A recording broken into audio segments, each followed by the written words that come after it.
Ladies, I want you to breathe for a moment, close your eyes, and think about that one person, yes. Him, the one you can't seem to shake off no matter how many days, months, or years pass by. He's the ghost behind your smile, the whisper in your silence, the name that echoes in the chambers of your memory. And if you can't forget him, I want you to know, it's not weakness. It's not obsession. It's your mind trying to send you a message, and today, we're going to decode it together. You see, your mind is your most loyal soldier. It doesn't lie, but sometimes it repeats things you haven't healed from. When you can't forget someone, your mind is signaling unresolved feelings. Maybe it's not about him, but about what you lost when he walked away, your confidence, your identity, or your sense of worth. Your mind keeps circling back to him not because he was unforgettable, but because something in you was left unanswered, unfinished, or untouched. Now, I'm not here to tell you to just move on. That's shallow advice for a deep wound. What I want you to do is pause and ask yourself, what was it about him that still lingers in your spirit? Was it the validation, the comfort, the illusion that you were finally seen? Maybe he made you feel like you were the most important woman in the world, even if it was only for a moment. And now your mind is chasing that feeling, not the man. And here's the truth: sometimes your inability to forget isn't about missing him. It's about missing you, the version of yourself who believed in magic, who dreamed big, who felt loved. So stop blaming your heart. Stop punishing your emotions. Listen to them. Your mind is telling you what still needs healing. It's asking you to rebuild what was broken, not with him, but within you. You are not crazy. You are not weak. You are human, a woman with depth, soul, and memory. But now it's time to reclaim your narrative. Not every chapter deserves a reread. Not every man deserves a monument in your mind. You are not stuck, you're in the process. You're learning. You're grieving the fantasy you thought was real, and that's okay. So the next time your mind brings him up, don't run. Ask it, what are you trying to teach me? Because when you understand the why, you'll set yourself free from the who. You've got this. You're not just going to forget him.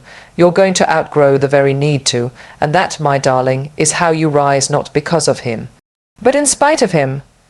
When someone stays in your mind long after they've left your life, it's easy to assume they were unforgettable, one of a kind, irreplaceable.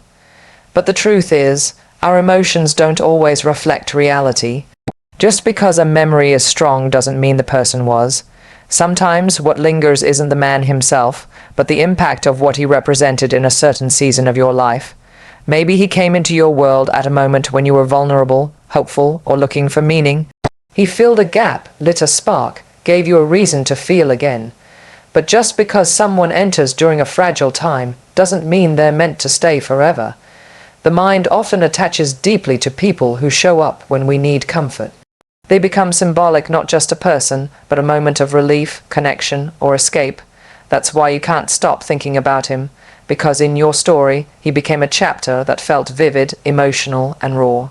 And even if the relationship was flawed, your brain stored those intense emotions as something meaningful. That doesn't make him irreplaceable, it just means he was a loud part of a quiet time in your life. Memory plays tricks on us. It filters out the hard parts and amplifies the sweet ones, especially when we're lonely or questioning our worth. It paints a version of the past that feels golden, even if the reality was anything but. When you're struggling to move on, understand that what you're holding on to might not even be him. It might be the story you created in your mind, the version of him you hoped he would become. And it's okay to admit that. It's okay to grieve the fantasy more than the man. You are not bound to the past. You are not defined by who once made your heart skip a beat. Just because someone left a mark doesn't mean they were meant to stay in your soul forever. Life is about seasons, and some people are just part of the scenery for a while. Their purpose was to awaken you, challenge you, even break you so you could rebuild. And that's powerful, not because they were powerful, but because you are. So if your mind keeps going back to him, pause and ask yourself, am I missing the person or just the story I told myself about him? When you get clear on that, you'll begin to free yourself from the illusion of unforgettable and start reclaiming the power of your present. When your mind keeps returning to someone you're trying to forget, it's not just about memories. It's about something deeper that remains unresolved inside you. The repetition is not random. Your mind isn't replaying the past just to hurt you or keep you stuck. It's bringing up what your heart hasn't fully processed. It's highlighting the emotions, the wounds, the conversations that never happened, and the closure that never came. This is your inner world speaking, and it won't be silenced until it feels heard and healed. Think of your mind like a mirror. It reflects what's happening beneath the surface, even when you try to bury it. When there are pieces of pain or confusion left behind by a person, those fragments don't disappear with time. They echo. They echo in your thoughts, in your dreams, in the quiet moments when everything else goes still. That's not weakness. That's your heart calling out for healing. It's asking you to pay attention to the parts of you that still feel abandoned, misunderstood, or unseen.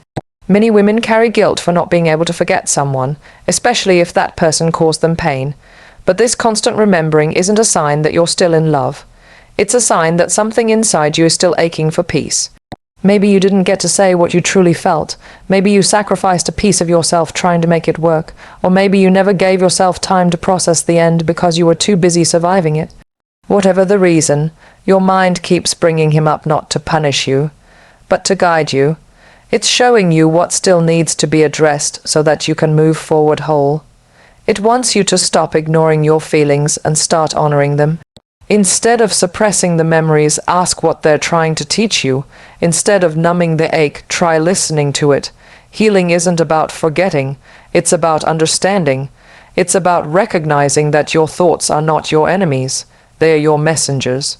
And if you follow their trail, they'll lead you back to yourself. So the next time his name drifts into your thoughts, don't push it away in frustration. Take a breath and ask yourself, what haven't I forgiven? What haven't I said? What haven't I accepted? Because once you face what your heart is still holding on to, your mind will no longer need to remind you. You'll finally be free, not from the memory of him, but from the emotional grip he no longer deserves to have.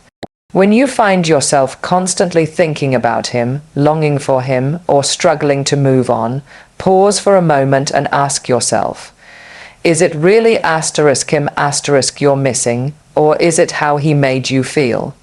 Most of the time, it's not the man himself that we cling to, it's the emotion we associate with him. Maybe he made you feel beautiful, seen, admired, or desired. Maybe he gave you attention when you were doubting your worth, or comfort when you were hurting.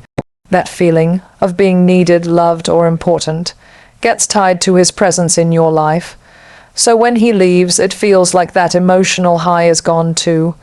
The human heart doesn't just crave love, it craves significance. We all want to feel special, valuable, and irreplaceable. If he gave you even a glimpse of that, your mind will attach those feelings to him, not because he was perfect, but because he became the source of something you deeply needed at the time. And that's where the confusion begins, because it feels like he's the only one who can give you that feeling again. But that's a lie your mind tells you when you're still searching for that emotional experience elsewhere. When a relationship ends, especially one where your emotions ran deep, your brain doesn't just forget the chemistry. It mourns the feeling of being wanted, and in that mourning, it starts to idolize the person who triggered that response. He becomes more than just a man. He becomes a symbol of emotional satisfaction, even if he wasn't truly good for you. That's why forgetting him feels impossible. Not because he was extraordinary, but because the feeling he brought out in you was.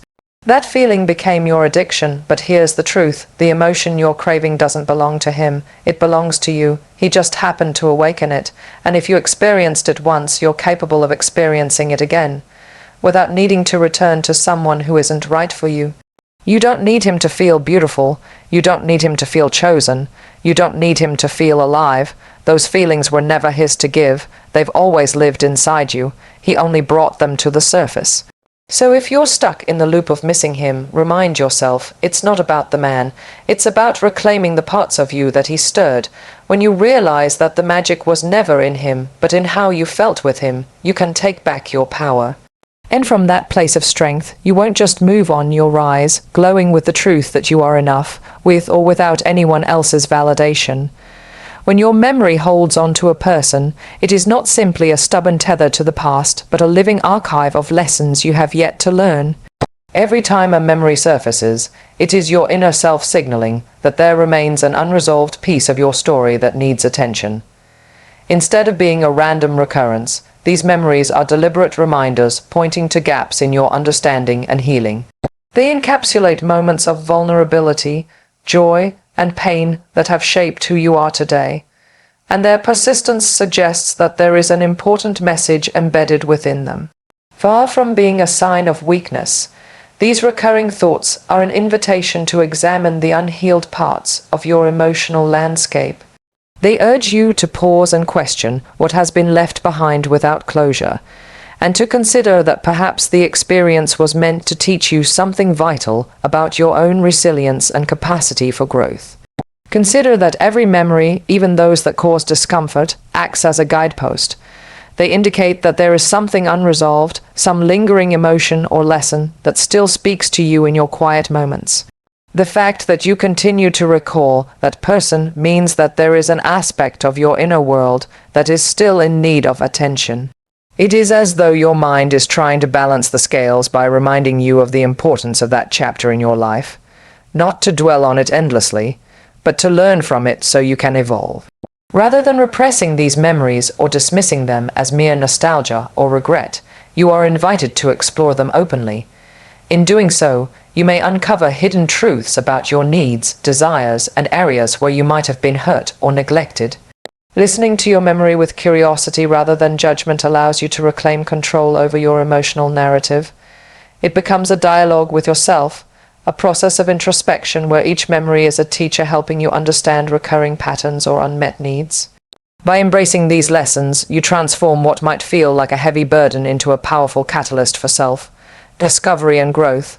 The memories are not meant to imprison you in the past. Instead, they hold the blueprint for a more authentic and integrated future. They whisper the secrets of what you must learn to move forward with greater clarity and strength, urging you to heal, forgive, and ultimately thrive. There is a misconception that remembering someone who hurt you or someone who's no longer part of your life is a sign of weakness. Society often pushes the idea that strong women forget quickly, move on instantly, and never look back. But that's not only unrealistic, it's unfair. The truth is, remembering someone, even when you don't want to, is part of being human. It means you felt deeply, it means your heart was invested, it means the experience mattered to you, and there's no shame in that. Memory isn't a flaw, it's a feature of the soul. You don't erase history with willpower. You process it through healing, through time, through grace. When you remember him, it doesn't mean you're stuck. It doesn't mean you're holding on intentionally. It just means your heart is still catching up with your mind. Emotionally, we don't always move at the speed we wish we could. Sometimes memories revisit us not to break us, but to show us what we've survived. They remind us of the moments we loved hard, even when the outcome wasn't what we hoped. And that is a testament to your capacity to love, to hope, to feel. That's not weakness, that's strength in its purest form. Grief has no timeline, and neither does memory. You may think you've moved on, and then one small thing, a song, a scent, a place, pulls you back unexpectedly. That doesn't mean you haven't healed. It means healing isn't a straight line. It curves, it circles. It occasionally revisits the very places you once ran from, just to see if you can stand there without breaking. And when you do, you realize that remembering is not the same as longing. It's just part of the journey your heart must take to make peace with what was. There is power in being honest about your feelings. You don't have to pretend you've forgotten him to prove you're strong. You don't have to deny the ache to convince anyone you're over it. Real strength is being able to sit with the memory, feel the pain, and still choose to move forward anyway. It's acknowledging that someone mattered, but that you matter more. It's holding space for the past while building a future that isn't defined by it. So if he crosses your mind, let it be. Don't shame yourself. Don't rush your healing. Trust that you're not weak for remembering. You're growing stronger every time you do because you're learning to face your feelings without letting them control you. That is where your real power lies. The goal isn't to forget him. The goal is to grow so much that you no longer need to remember him. There's a powerful difference between erasing someone from your memory and evolving beyond the emotional grip they once held on you. Outgrowing him means reaching a point where your identity is no longer tangled in his presence, his validation, or the story you created around him. It's when the version of you that once clung to him no longer exists. And that transformation is the true measure of healing. You see, forgetting someone often feels like a forced effort. You try to push the thoughts away, distract yourself, stay busy, pretend you're fine. But emotional detachment doesn't happen through avoidance. It happens through growth. When you rise into a stronger, wiser, and more self-aware version of yourself, you naturally detach from anything or anyone that no longer aligns with your worth. The same person who once consumed your thoughts becomes irrelevant, not because you buried the past, but because you've built a future so rich he no longer fits in it. Outgrowing someone isn't loud. It doesn't always come with a dramatic goodbye or a sudden revelation. Sometimes it happens quietly, when you realize his absence doesn't hurt like it used to, when you stop checking your phone, when you don't care who he's with, when you hear his name and it doesn't shake your world anymore. That's the silent evolution of the soul. That's what real freedom looks like. This kind of growth comes from doing the hard inner work, rebuilding your confidence, learning to love yourself without needing someone else's approval, rediscovering your passions and filling your life with purpose. When you pour that kind of energy into yourself, you stop chasing the past because you become too busy living in the beauty of your present. You no longer seek closure from him because you've given it to yourself. And you no longer romanticize the connection because you finally see it clearly for what it was. Outgrowing him is a journey of reclaiming your emotional independence. It's a declaration that your happiness, your peace, and your identity are no longer tied to what he did or didn't give you. You stop trying to win him back or prove your worth. You simply evolve beyond the version of you who needed him in the first place. And when you do that, you don't just move on, you rise. You rise with quiet confidence, with a full heart, and with a soul that knows. The love you once craved from him now lives powerfully within you.